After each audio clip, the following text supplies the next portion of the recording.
Perjuangan dialog Jakarta Papua untuk menciptakan Papua. Karena itu kesempatan ini saya kira kita para alumni yang masih ada di sini juga sama-sama melihat bahwa ini juga salah satu bentuk untuk kita mengembangkan secara berulang-ulang cita-cita yang pernah dirumuskan oleh para pendidik kita.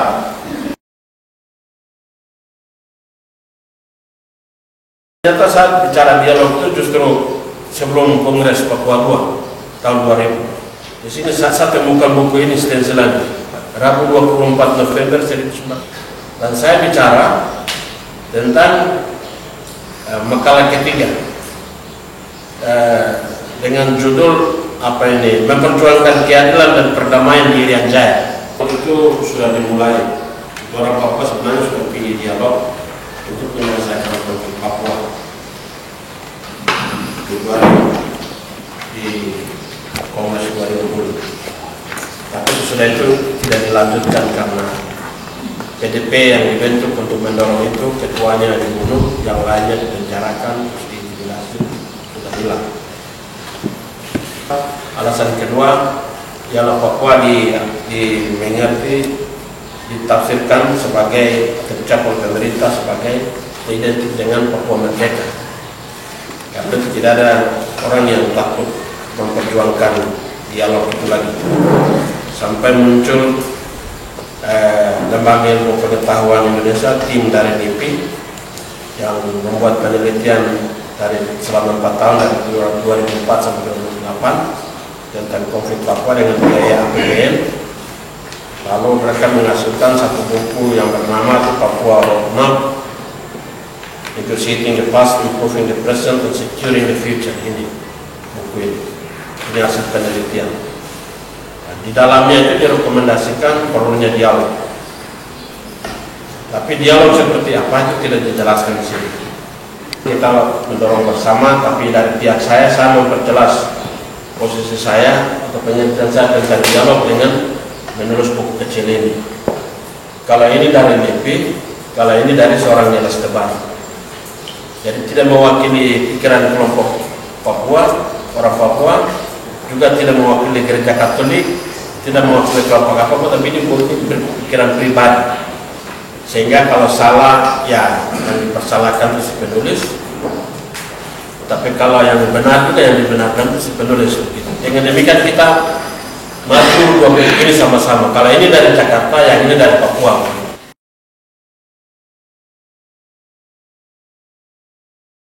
Keterlibatan saya di dalam perjuangan dialog di Papua Tanah Damai ini dipengaruhi oleh keberadaan saya sebagai orang di Papua, orang yang pernah mengungguli dunia jurnalistik, orang yang belajar musikologi.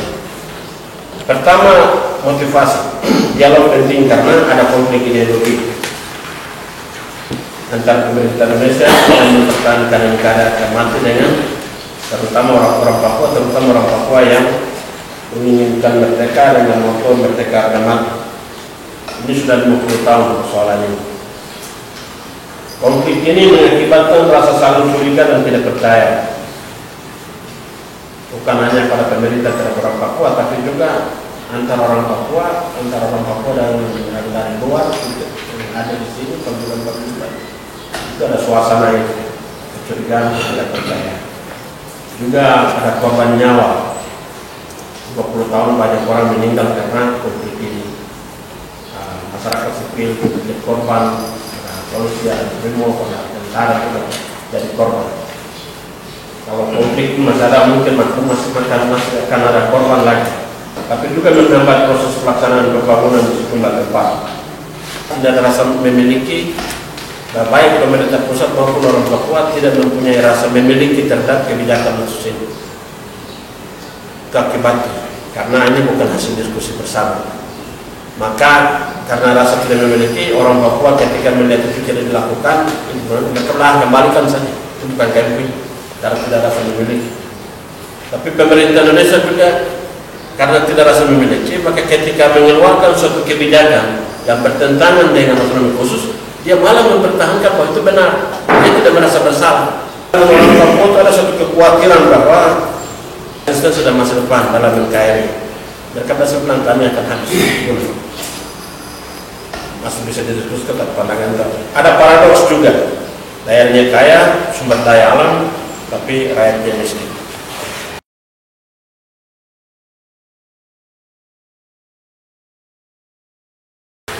Kami mendorong dialog ini bukan untuk mencari kekuasaan, juga bukan mencari uang. Sekalipun kami perlu uang untuk melaksanakan kegiatan. Kami hanya mau supaya Papua jadi damai. Perjuangan ini tidak dilandaskan atas rasa kebencian. Memperjuangkan dialog bukan karena membenci siapa-siapa, juga bukan karena rasa mau balas dendam kepada siapa-siapa. Ya. Tapi ada nilai yang kami coba sharingkan untuk cita kasih, kebebasan, keadilan, kebenaran, kesetaraan, partisipasi, netralitas, keterbukaan. Coba kami dasari, kami punya usaha atas nilai-nilai ini. Ya, jadi kami mau lihat konflik Papua ini diselesaikan secara damai, dan karena itu tidak melalui jalan kekerasan.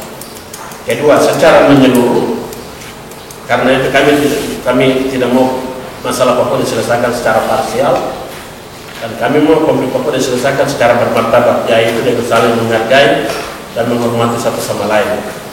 Dan karena itu tidak boleh ada pihak yang merasa dirugikan.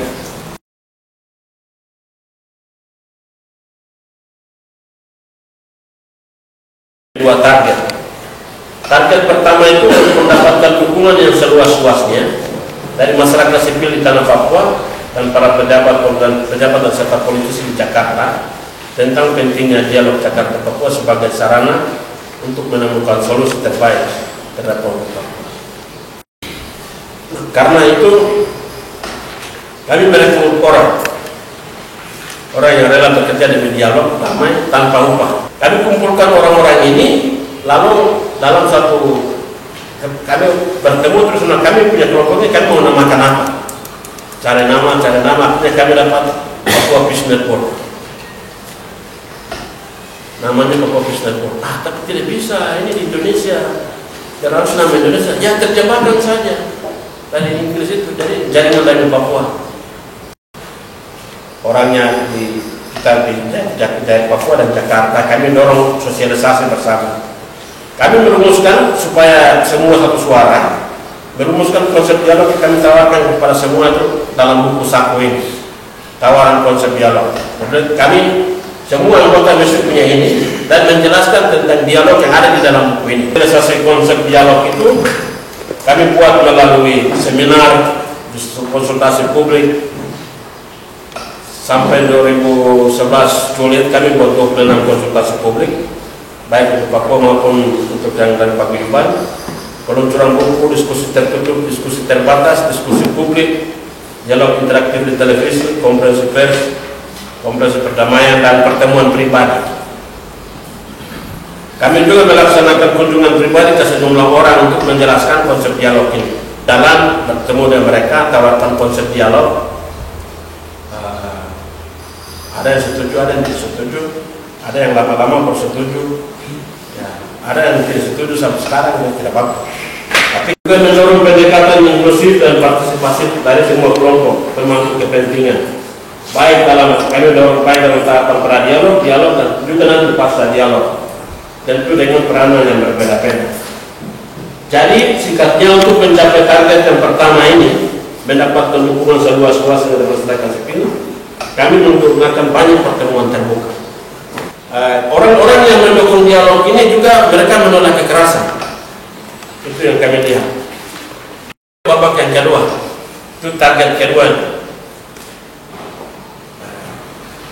Pertanyaannya begini, kalau Jakarta sudah setuju, Presiden sudah bilang ya kita berdialog, orang Papua juga mau berdialog, terus kenapa dialog tidak jadi, belum dimulai? Nah, ini sekarang masuk Jawabannya di target yang kedua. Menghasilkan pemahaman yang sama tentang dialog Jakarta-Papua yang tertuang dalam sebuah kerangka acuan dialog. Kerangka acuan ini yang belum punya. Tentang tujuan, target, tempat, fasilitator, mediator, monitoring, itu semua punya pendapat dan berbeda. Karena itu sekarang kami punya pertemuan tertutup yang lebih banyak. Kalau dulu tahap pertama dulu pertemuan terbuka, sekarang diskusi-diskusi tertutup. Buat diskusi tertutup, brainstorming 2 kali, Jakarta dan Papua. Pertemuan itu yang kita bahas tentang dialog-dialog ini. Tapi itu bukan dialog yang kita maksudkan. Ini untuk mempertemukan beberapa pihak yang moderat dari Papua dan moderat dari Jakarta. Karena radikal dari Papua dan radikal di Jakarta kita tunggu dulu, tidak dibakar.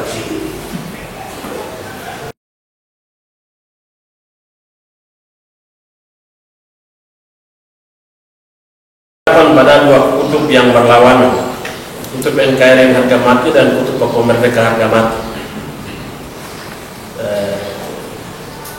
Itu juga menjadi satu pergumulan tersendiri. Saya yang orang Papua diharapkan orang Papua yang Papua Merdeka yang ada di pihak mereka memperjuangkan apa yang mereka perjuangkan. Tapi juga sebagai warga negara Indonesia, pemerintah mengharapkan yang dukung yang mereka punya. Jadi biasanya dicurigai oleh kedua belah pihak, tidak dipercaya oleh kedua belah pihak, dihajar juga oleh kedua belah pihak karena tidak orang tengah. Tapi sudah itu resiko kita alami. Karena hanya bilang ya, akhirnya Papua jadi tanah damai. Masih ada kekhawatiran, kecemasan, ketidaktentraman dari kedua belah pihak yang belum diakomodir dalam suatu kerangka acuan. Lalu terakhir belum ditemukannya kriteria yang dapat digunakan untuk membahas dan menentukan tempat, fasilitator, mediator, dan lain sebagainya.